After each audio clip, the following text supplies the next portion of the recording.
This is Dueling Pistols, where history draws first and legends never die. No fluff, no filters, just raw stories of grit, blood, and legacy. Triggered by Black Flag. After the Great Revival at Cane Ridge in Kentucky in 1801, it was reported, quote, Becca Bell is with child to one Brown. Kate Cummins also got careless and had a bastard. Patty McGuire has been whoring. Patty straight up. Okay. Patty got thrown to the bus hard. The other ones, they slipped up. Patty whore. Welcome back to the show. I am your host, Brian Call, and I am joined by my brother, Brent Call. How are you, Brent? Well, thank you. Right on. We're getting back into the book, Boone, a biography by Robert Morgan. Last episode. What did we cover? Boone's at 16-year-old, Boone's 1 year hunting trip? Mm-hmm. You know? Blew all of it. His first extended hunting trip. They made what, $13,000 or something like that? 100? 100. $1,200, $1,300. And they then, once they made that money, they pretty much spent it right away. All of it. And his friend Henry was like, never again. And then Henry spent the rest of his life settling down and building wealth and an estate and having children. And Boone spent his life like an Indian, which we're going to learn more and more about as we continue on through the book. In previous episodes, we've kind of laid the groundwork for the story, talking about U.S. history. If you missed those, go back, check those out. You don't want to miss them. Today, we're going to dive into the next chapter of the book. We're going to learn a little bit about trapping today, Brent. A little bit about animals and trapping and that time frame. Because I know nothing about this. Let's Getting into the book, it says, from the time he was a boy, Daniel had hated the spirit-numbing work of farming. Can you imagine what terrible thing to say? Isn't that how you feel about gardening? I'm going to back up just a little bit first before I even get into that. I'm going to start here. The harsh conditions and hard work and relative freedom from oversight by officials and gentry encouraged a rough, reckless culture on the frontier. Travelers such as the Reverend Charles Wood Mason were astonished by the behavior of both men and women in the region. Wood Mason noted that the women exposed themselves often quite naked without ceremony, rubbing themselves and their hair with bear's oil and tying it up behind in a bunch like the Indians, being hardly 1 degree removed from them. Jeez. You tried bear oil on your beard yet? I've not tried any animal fats. I've got jars of it downstairs. I'll give it a shot. It's what I mostly cook all my French fries with when I decide to have French fries. I'll continue. They tie it up in the bunch like the Indians do, being hardly 1 degree removed from them. So the frontier women, he's a little scandalized by because they basically behave more like the native people. Wood Mason was only one of many who noticed how white and Indian cultures came to resemble each other in the backcountry. So that just sets a little tone for frontier life, right? Well, I think frontier life is just super practical, and the Indians nailed it. They are practicality incarnate, and they have figured it out. So why not just assimilate? And Victorian modesty is a little frou-frou. It's a little over the top. Mm-hmm. Now, there are some reasons for it. Like, many don't understand. Much of the Victorian drive toward modesty was sort of the result of all the diseases that were rampant from sexual promiscuity that had been deadly to the people at the time. And so how do you get rid of STDs? Stop having wild sex a lot. You only have sex with the person you marry. When you start pushing that sort of societal norm, well, then you have generally less disease, children out of wedlock, less bastards. Most of the time, there is something that is driving these people in this direction. They don't just randomly pick a direction and go for it. But it's interesting because the native people didn't have all these diseases.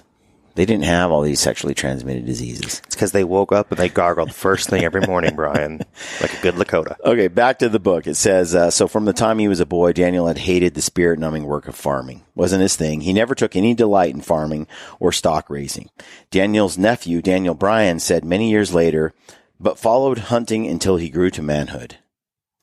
Like other farm boys, he longed for rainy days when the fields were too wet to hoe or plow or even harvest. Instead of staying in the house when it rained, as others did, he took his gun and vanished into the dripping forest. There is a good deal of testimony that Boone never minded falling weather. In fact, he seemed to enjoy rain, for damp woods were good for hunting, and he rarely stopped a hunt because of a falling snow. He may have been one of those who feel the woods are more alive in the rain, the air more intimate, immediate with the sounds and smells, with moisture and falling drops. Every sound, every leaf is vivid. In wet woods you can step without making a sound. In rain he was alone with the trees and brush, the cane and mosses and the animals and birds that ventured out, feeling safe in the dampness. His hearing was more acute and his eyesight sharper without sun dapples and shadows as the trees dripped and the air ticked and tapped and hummed. Didn't mind the rain. And if you grew up in the Northwest, you had to deal with that too. I relate. We went out all the time. Yeah. When we would still hunt for blacktails, we would we'd wait for the rain. And when the rain came down, we'd shimmy out and start hunting. My only hope for a good spot and stock to be pulled off is if it's raining. Well, the thing was, they'd seem to come out more too, as if they knew that there would be fewer humans or something. It's interesting because there are other animals that we hunt in climates that have far less rain. They get a little bit of rain and they're done. They tuck away. They really don't come out much in the rain. There are certain critters that just bears in the spring. It rains, you're not finding a bear. I almost never see a bear in the rain. They just say, peace out, and they disappear until the rain goes away. Again, practicality wins out, man. If you got hair like that, I'd understand it. Yeah, but then they'll jump in a river and get wet. They don't care. Like my dog, and she's an a-hole, man. Like, I don't want to take a bath. A mud puddle, I'm in. Yeah. So this is interesting because animals are different, but in climates where it rains all the time, Prince of Wales Island, Southeast Alaska, Portland Northwest, Pacific Northwest area, you're going to get into areas where it rains so often that these animals fully are adapted, and it almost it actually gets them out in the rain, gets them out in the open a little more when the rain comes down. Anyway, back to the book. On the Yadkin, Daniel began to make a substantial profit with his gun and traps. Deer hides and bear skins were worth several shillings each. Bear bacon was the favorite meat of the place at the time. Furs and ginseng could be traded for cash, and for more lead and powder, metal traps, a beaver felt hat.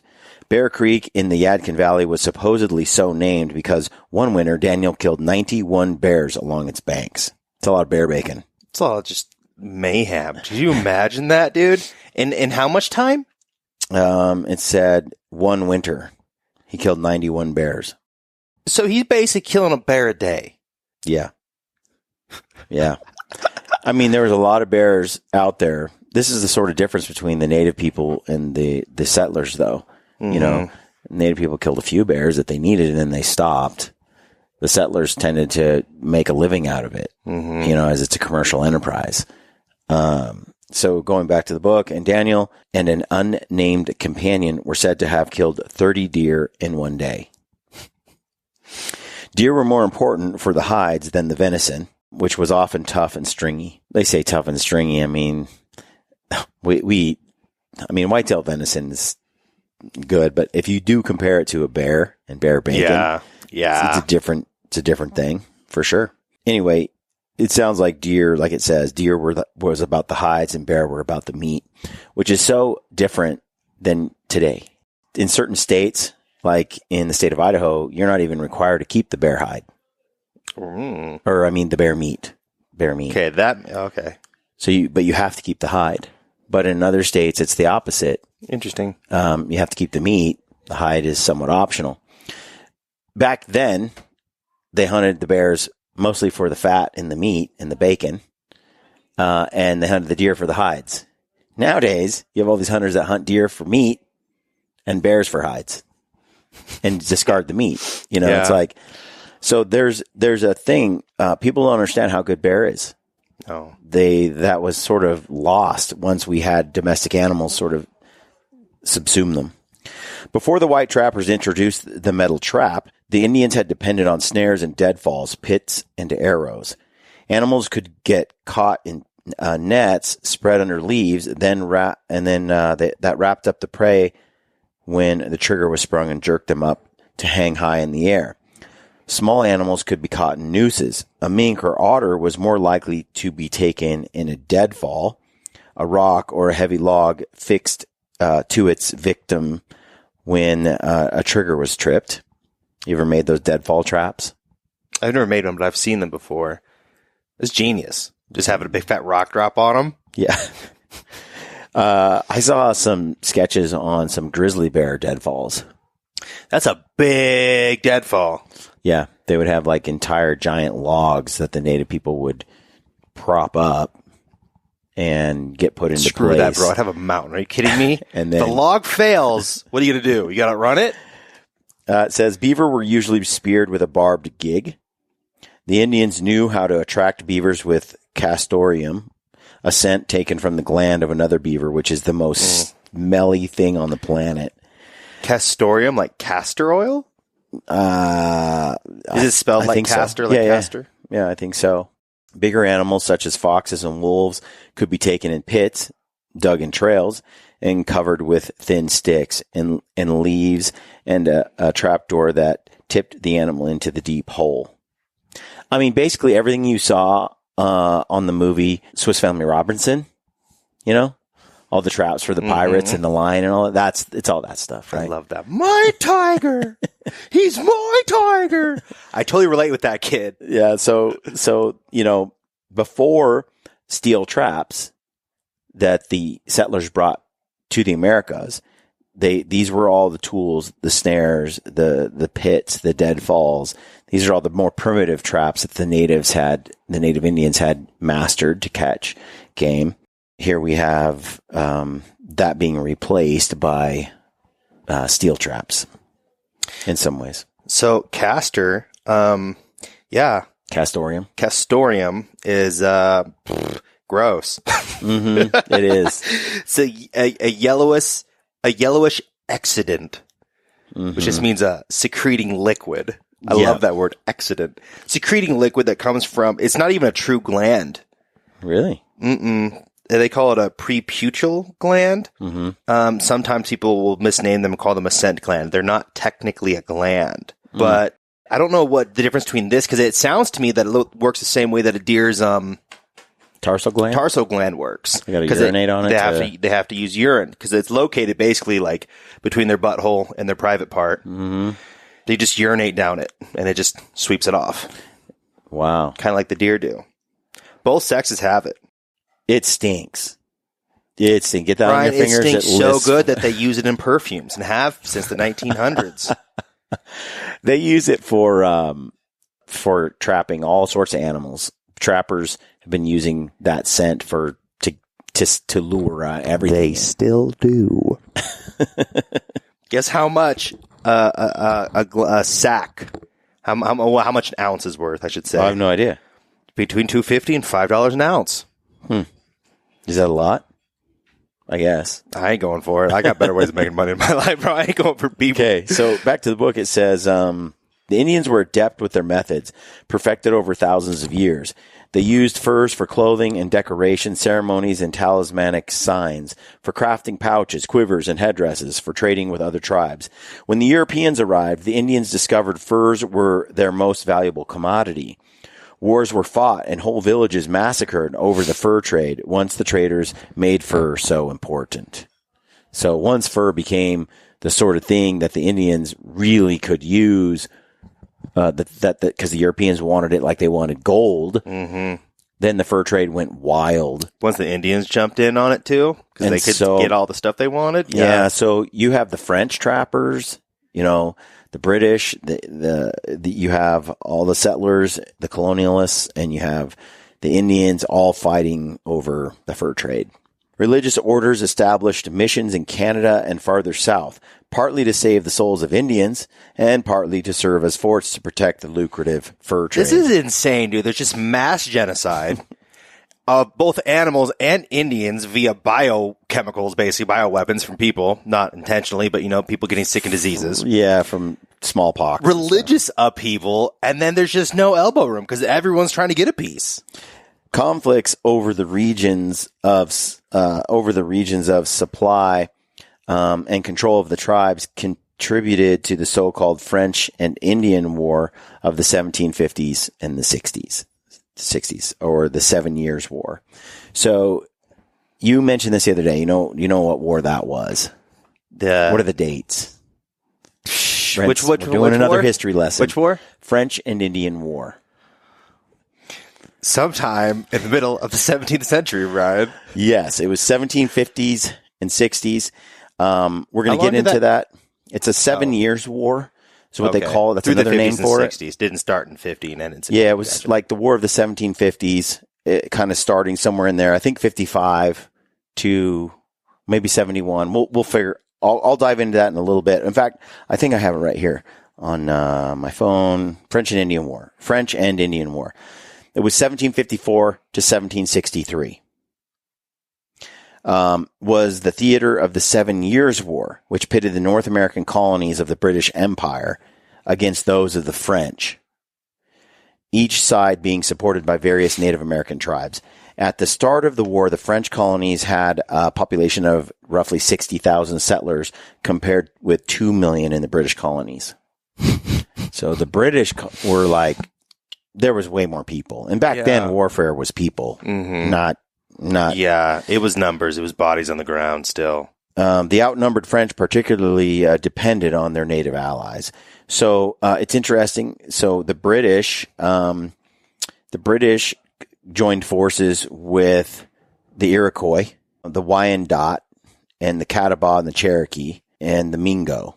And you hear some of these names from Last of the Mohicans, because that movie is exactly the French and Indian War. It's set in the story is set in that time frame. Okay. And we talked about it on the previous shows. This is why that movie's so fascinating too, because the native people and the settlers kind of were commingling so much. They had their differences, but they also were also fairly aligned. Yeah, like the old Indian. They spoke each other's languages. They wore each other's clothes. Like he's wearing like a blue tunic, like a cloth woven spun shirt. Yeah, it says in France, they were aligned with the Algonquin, the Ojibwa, the Ottawa, the Shawnee, and the Wyandot of Fort Detroit. So there was the Wyandot of Ohio County on the American side. You see Magua, right, in the movie. I think he's with the Hurons or something like that, which was with the French. They were aligned with the French, right? And in that story, he hates the opposing Indians and the British, right? But right now, it's very much the French and the British Empire battling one another, and the settlers all kind of getting roped into the war between these nations. Now, they call it the 7 Years' War. We'll get into it in a minute. The book goes into it, so I won't elaborate on it anymore, but stick in your mind like 1750. So I think Boone was born around 1724, 25, something like that. His dad and his mother, they came to the Americas in 1714 or 15 or something like that. So they've only been in the United States. By the time that war starts, they've been in the United States for about 25 years, 20 years or something like that. So Boone is about 24, 25? No, not yet. 18, 19, okay. I think George Washington's 21 or something. Anyway, so it says, we'll get into that. But that's the point, mid-1700s. With traditional methods, native trappers might gather scores of skins from creek banks and high valleys in a season, but with hand-forged iron traps, they could garner thousands in the same time. That's a lot, hundreds to thousands, because of the efficiency of the traps being used, the steel traps. Well, I mean, again, it's tech. Technology is here to stay. It can dramatically change the landscape. Just the invention of the smartphone and how that brought things, the flip phone before that, and before that, the giant cell phone brick that my grandpa used to carry. And every time technology hits the fore, you're going to have a dramatic change in the way the world operates. And, perhaps back then, those evolutions in technology were slower to change things, but still, human beings are dealing. Still, when those things come, they hit years hard. later, yeah. So obviously, those traps were game changers. The action of the metal trap is a powerful spring shaped like tongs. When the tongs are pressed closed, the jaws of the trap fall open as semicircles on hinges. When the trigger is slipped in place, caught in the dog, the jaws stay open. When on the trigger is a pan almost like a coin, and when the pan is pressed, the jaws slam shut. Some traps have jaws with sharp teeth. Daniel Boone knew how to make iron traps and repair them. Such traps were crafted in all sizes, then as now, from tiny ones to catch muskrats and weasels, to larger ones to catch otter and fox, and still larger for beaver, and biggest of all for bear. A bear trap was so powerful it had to be set with clamps, and it could break a man's leg. On dry land, on a trail, a trap was baited with scents or meat and carefully hidden under leaves or duff to snap on a fox or a wolf, panther, or a bear. Hardest of all to catch was a fox, which seemed able to smell a human touch no matter how many times a trap had been boiled and handled with boiled gloves. Scent, man. It's a crazy thing. Yeah, it's like for certain animals, it's like their vision. Mm-hmm. Like, I think their nose really tells them a lot more than their eyes. More than their eyes. Like bears. It's a world we as human beings with the deficient noses we have no idea what we don't have that sense. Not even close. The most valuable animals lived in or near the water, and fur was at its best in late fall and winter, when, because of the cold weather, it was thick and shiny with oil. To catch these animals and prevent them from biting off their clamped feet was delicate work. The trap had to be set in water so the caught animal would drown. But if the water was too deep, the mink, otter, muskrat, or beaver could swim over the trap.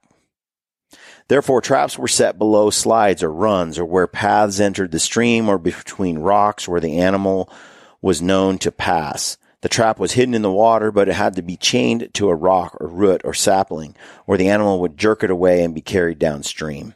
Within minutes, the prey must drown and its body be mostly concealed by the current. Trappers were very secretive about their methods and about their trails and sequences of sets called trap lines stretched along streams. A thief who stumbled on a trap line could follow it and steal every pelt that had been caught, not to mention the traps themselves. In some places, furs were almost the medium of exchange, more than coins, more than blankets, more than anything except whiskey and rifles, and later, tobacco. It tells you a bit about the human condition. So once animals were caught, their hides had to be peeled off and scraped carefully so as not to cut or damage the valuable skin. The mink pelt was turned inside out like a sock, and a beaver pelt cut to stretch flat on a hoop made of grapevine or hickory shoot called a withe. Mink and otter hides were stretched inside out on boards or a bent limb. A trapper cached his furs in thickets and caves, usually dividing his hoard among several locations in case one of them was found by Indians or white thieves. He also made his camp some distance from the trap line. Cured pelts could be tied in bundles and carried on pack horses. A trapper might come out of the woods in March with more wealth than the wages of a blacksmith or miller or weaver for a year's work. Not bad. It kind of makes me think of like modern day crabbing. Like those guys that go out there for a season, they crab, make $40,000, $60,000 or whatever, and come home, don't work for a couple months. Oh, yeah. Yeah, like, what is it? World's most dangerous catch. And things like that. Yeah. That's a little more intense. It says in his late teens, Daniel Boone became widely known in the Yadkin area as an expert trapper and hunter and a deadly marksman. So that's late teens. 16, 17, 18, 19, somewhere in there, 17. He went on the year-long hunt, trapping when he was 16. So 18, 19, he's considered like an expert, one of the best in the area. When he brought his furs into the county seat at Salisbury to trade for lead and powder a new gun, or new horse, he liked to take part in shooting matches, which were very popular. Boone seemed to always win and was so sure of his prowess, he demonstrated trick shots such as holding out his rifle with one hand only and hitting the target. According to Stephen Aaron, the boldest supposedly outdid William Tell by aiming at targets placed between legs instead of atop heads. Probably a tall tale, but graphically illustrative of the connection between marksmanship and manhood. So you try to pull off like a reverse William Tell kind of a thing? Yeah, that doesn't sound good to me, man. Well, let's be real. Like, if you're gonna blow something, if you blow that off, just blow my head off afterwards. Part of the legend of Boone at the time is the story of a young Catawba warrior named Saucy Jack. Repeat that sentence for me one more time. You just ran through that like I was supposed to catch it. A Catawba named Sausage Jack? Saucy Jack. Saucy Jack. Spicy Jack. Saucy Jack. And what was the warrior? Catawba warrior named Saucy Jack. Catawba. Mm-hmm. Who was also proud of his reputation as a marksman. Apparently, Boone had beaten him in a shooting match, or perhaps he just resented the reputation Boone had acquired. Inspired by whiskey on one of his visits to Salisbury, probably to sell his furs and hides, Saucy Jack bragged that he would kill this Daniel Boone to show who was the better marksman. As was often the case, Boone was away hunting at the time, but when Squire Boone was told of the threat, he grabbed a hatchet and went looking for Saucy Jack. Well, if it has to come to this, I'll kill him first, the old blacksmith and former Quaker said. Luckily, someone told Saucy Jack that Squire was looking for him, and the brave sobered up enough to disappear to his village to the south along the Catawba River. It was smart. He got while getting was good. It's funny, like, yeah, it's crazy because I'm sure, Boone's like 18 or 19. You know, his dad's a grown man. His dad's tough, too, it says in the book. Not the tallest man, but tough. The book goes on to say this story is significant because it not only illustrates the loyalty of the close-knit Boone family, but also of how Daniel himself was able to learn from his experience. In later life, when shooting with Indians, he was careful to let them win on occasion, too. I often went hunting with them and frequently gained their applause for my activity at our shooting matches. I was careful not to exceed many of them in shooting, for no people are more envious than they in this sport. He told John Filson, his first biographer. Well, I mean, like, their culture evolves with a bow. So many of them are just born and they are like came out of the womb holding the bow. Look, when you understand the power of jealousy, you're wise to do your best to manage that. Because, the more envy you inspire in others, the more jealousy that they develop, the more irrational their hatred towards you, the more they go out of their way and feel compelled to go out of their way to destroy you or find ways to make life harder for you. Now, it comes from an evil, internal problem that only that is upon them, not you. But a wise man, I think, will manage that as best they can. And so that's what Daniel Boone does. He's out with the native people, and instead of whooping them like he could, he just beats them enough, but then says, "Man, you beat me that time," mm-hmm. And he hides, he keeps it more equal so that they then are like, well, I'm almost as good as Daniel Boone, or I beat Daniel Boone, and they can go tell their friend. Mm-hmm. And by not hogging all the glory, by allowing them to have their moment and to shine, they tended to appreciate Boone rather than despise him. I feel like they kind of see him more as an equal rather than someone that they have to try and surpass, mm-hmm. which, helps with the whole envy thing. That's cool. So he says, this bit of wisdom also certainly saved his life more than once and helped him survive in 4 months of captivity among the Shawnees in the late winter and spring of 1778. 1778 would have been, think about it, when was the Declaration of Independence? The hats? 17. 76. Mm-hmm. Yep. So this would have been a couple of years into the war for America's independence, the Revolutionary War, where we were trying to throw off the British Empire from America. So apparently, a little foreshadowing here. He's survived 4 months of captivity among the Shawnee in the late winter, 2 years into the American Revolution. In general, Native Americans admired Boone as though he were one of their own, and again showed him a particular respect. He returned their respect. By 1751, the Catawbas, for whom the river west of the Yadkin was named, were mostly living on a tract of land the British government had given them on the river near the South Carolina line.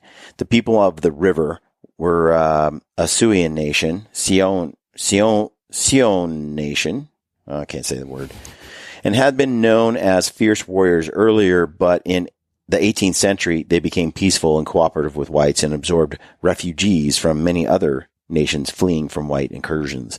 The Catawbas were admired by all for their basket making and pottery.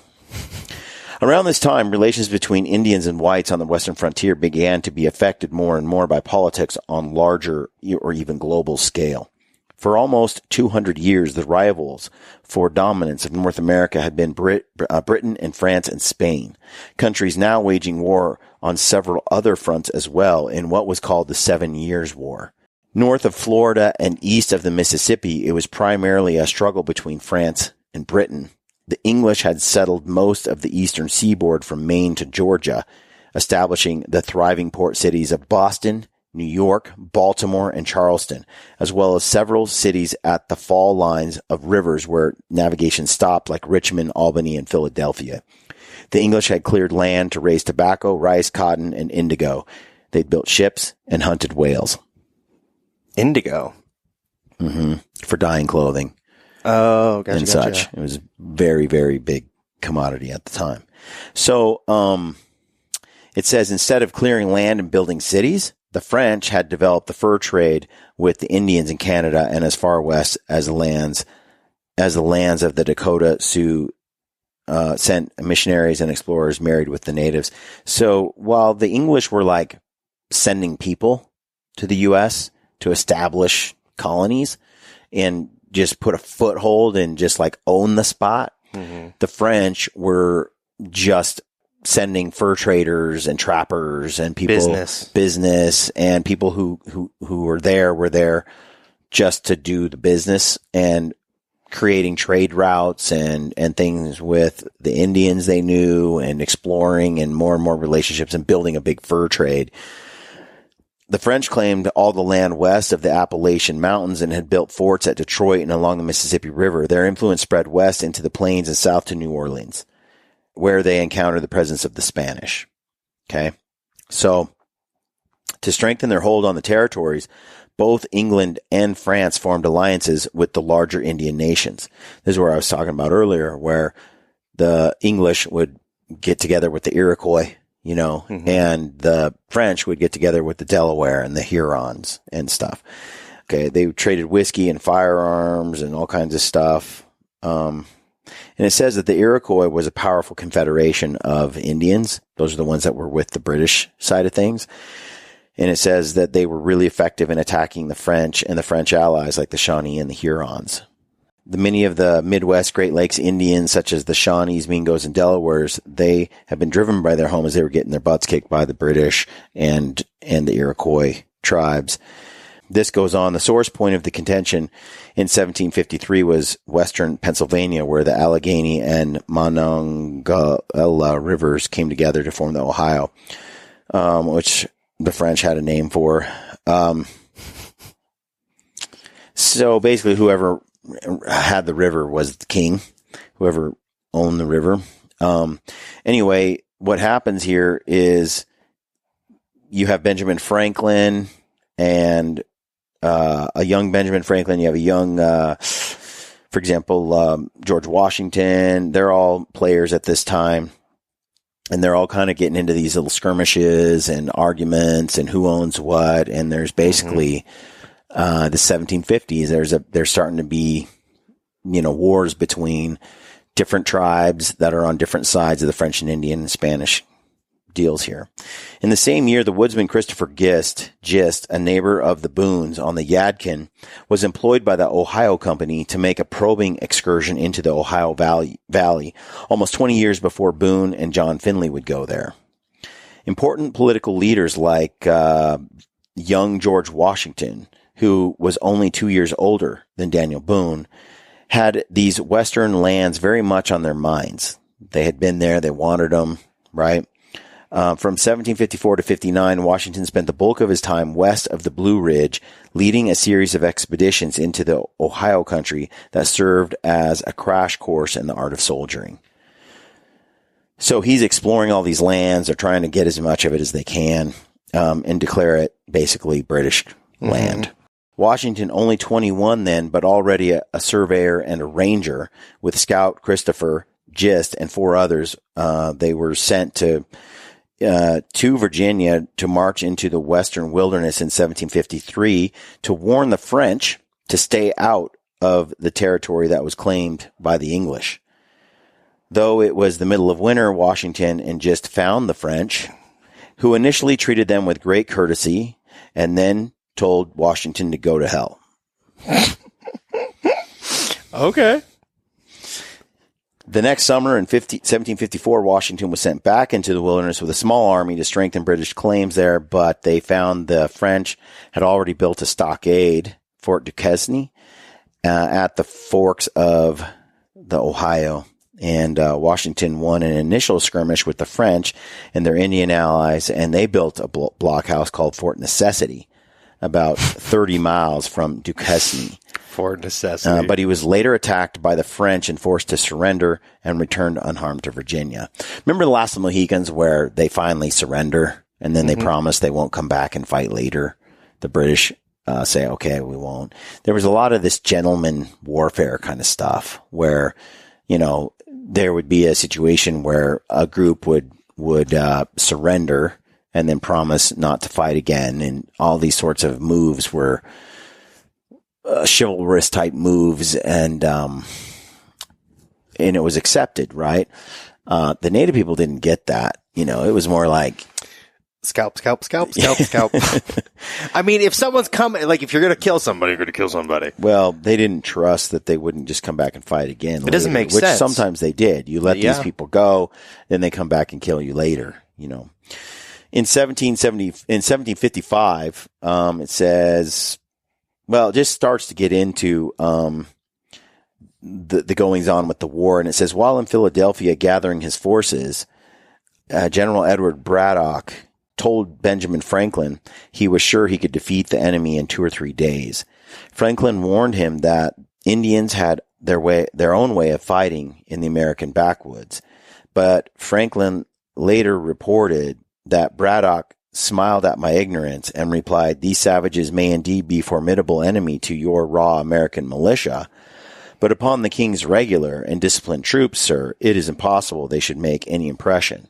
So you had these people who, like Franklin, who were settlers here, who knew the ways of the natives, who knew the way of the frontier, but also grew up in England and know the way of the English.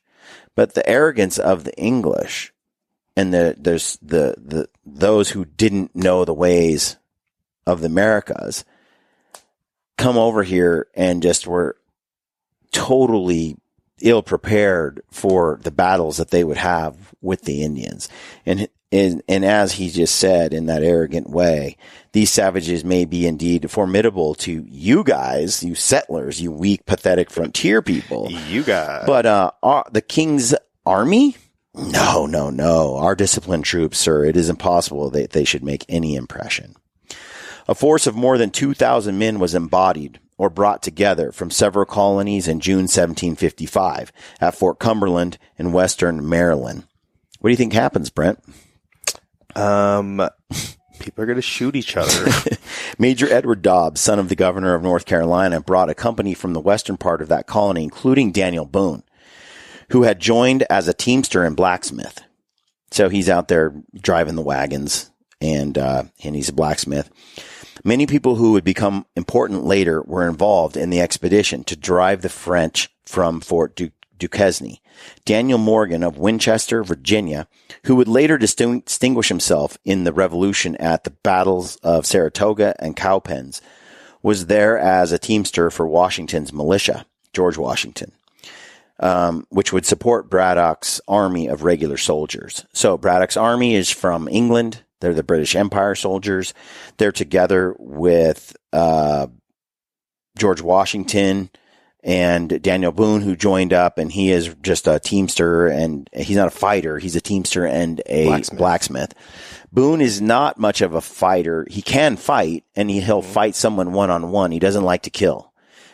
Being a Quaker, and they're supposed to be pacifist and all of that, I'm sure he was always kind of trying to find that balance. But he was definitely not a killer of men, Daniel Boone.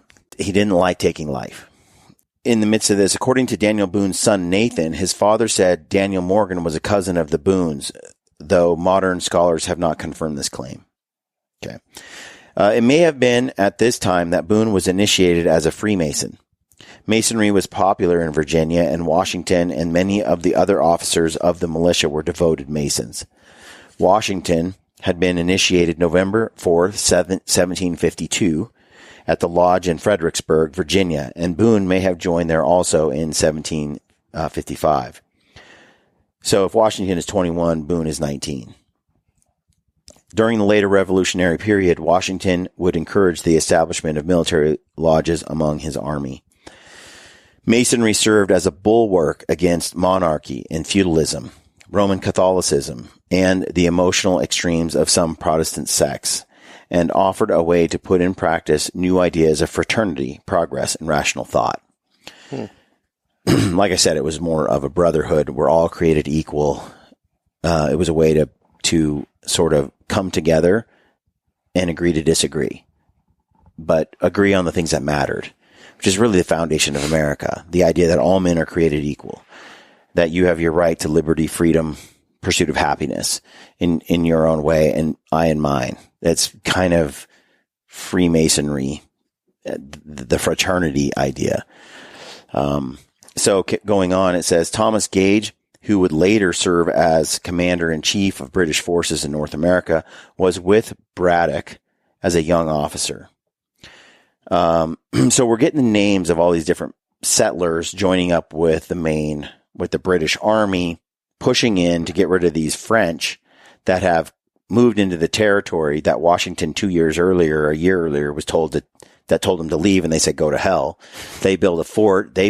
In return, Washington went back and they built a fort called Fort Necessity. Then they got driven out. Now everybody's rallying and coming back with the English troops, and they're going to go in and try to drive the French out of this Duquesne fort. And you have kind of the who's who of the American Revolution right now, sort of cutting their teeth on the battlefield for the first time, right? Among the men was a young trader named John Findley, who had gone down the Ohio to trade with the Shawnees in Kentucky in 1752. He had seen the Great Meadows and the Cane Lands, and he described them to young Boone. Braddock's campaign. Now, who's Braddock? The English general. Yep. His campaign seemed to be under a curse from the beginning. Moving clumsily through the forest with artillery and a long baggage train in terrain fit only for pack horses, not wheeled vehicles, it took the column a week to travel the first 30 miles. It's pathetic. Braddock was neither the first nor the last general trained in European warfare to be baffled by the obstacles and cover provided by the American woods. This is the thing, like they've been fighting in Europe. Europe has people have been in Europe for tens of thousands of years with roads and civilization, and most of the wilds are gone. It's been cultivated, domesticated. Like, it's a different place. It's all king's forests. There's no wilderness left. And now you're coming to America and you don't realize the ferocity of the wild people there. You underestimate them. You think you can just drag artillery wherever you want. Like, you think you're going to outmatch these people. And we see uncovering the hubris of kind here, where this is the folly of the arrogant man. It says, on July 9th, 1755, Braddock's army crossed the Monongahela River, and marching to Fife and Drum. What's Fife and Drum? Yeah. I like how we both couldn't say the word for flute, but we could whistle. Followed by many pieces of artillery, proceeded toward Fort Duquesne for a bombardment and a siege. That's what I need, man. I need some artillery. Suddenly, the path ahead was blocked by French Canadians, and the woods on either side erupted with rifle fire. I was going to say, I got a cure for French Canadians. Bullets tore into the red and blue uniformed soldiers. Hit by fire from both sides and the front, Braddock's force was helpless.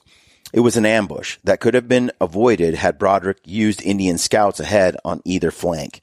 A Delaware chief named Shingas had offered scouts if Braddock would assure him the Ohio Valley would not be settled by the English.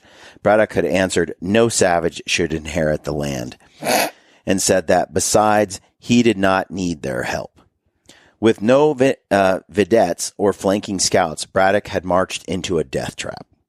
It was reported later that the militiamen behaved better than the British soldiers once the attack began, perhaps because they were more familiar with woodland fighting.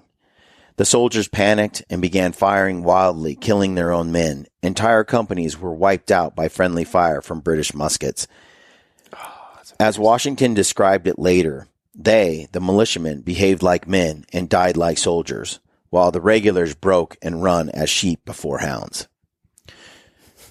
Which is interesting, you know. First of all, if you came to the Americas, you came here, you had some tough stock, and you came from some tough stock to begin with. Just to survive the trip over the pond, and just to carve out a life in the wilderness, you were already tough, or you wouldn't have even been there.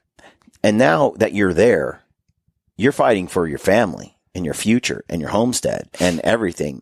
These people that just came overseas on a boat, they just want to get back to England.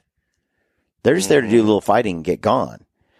They're expecting to, you know, kick some butt easily, whoop some savages, get back on a boat and go back and marry the girl they're after, right? Like, how many of those guys are conscripted too? Like forced to be there, shanghaied. So as Washington said, they weren't. The regulars were weak, and the militiamen were, the settlers were strong fighters. Many years later, Nathan Boone said his father blamed Braddock for not using spies and guards on his flanks. As a teamster, Boone was with the baggage train to the rear. As the surviving soldiers began to retreat, shoving and leaping over each other in a rout, the teamsters were trapped in the melee. The French and Indians rushed to take prisoners, and the teamsters, unarmed and responsible for the heavy baggage wagons, were helpless as wounded and frightened soldiers stumbled back past them. To save himself, young Boone cut his horses loose and rode after the fleeing troops. There you go, 19-year-old Boone getting the hell out of Dodge. Smart, dude. What's his other options? Yeah. No, it was a rout. They walked into a trap. They were getting massacred. It says, after the debacle of the battle, Boone walked across Pennsylvania to visit relatives in Exeter. He had witnessed one of the bloodiest defeats the British ever experienced in the colonial period, but he got away unwounded, as the French and Indians turned back to scalp the dead and take the wounded prisoners to be tortured and burned at the stake. Brutal. So, there you have it, Brent. Little introduction into the beginnings of what Boone's going to be going throughout his life. This is sort of the advent of what's going to happen next with. It's just a fascinating period. Makes you want to go back. 7 years of conflict coming up. Makes you want to go back. But it's funny in modern day. There are too many that don't know this history and don't know what it was like. Don't understand. Like, these people weren't. Some of the woke talking points you hear about today. These people weren't really. Boone was just trying to survive. All the family was. And the French were doing their thing, the English doing their thing, the Indians doing their thing. And the fur trade was lucrative. there's more depth and there's more nuance to it than your typical storyline today for how America came to be. Just white men just came over and wanted to planted some corn, killed some Indians, and push forward with the idea of white supremacy and keep that institution intact through institutions of slavery and so on, all that kind of stuff. And you forgot the patriarchy, Brian. Dude, come on, the patriarch. I forgot that. Gosh, damn it, man. Yeah.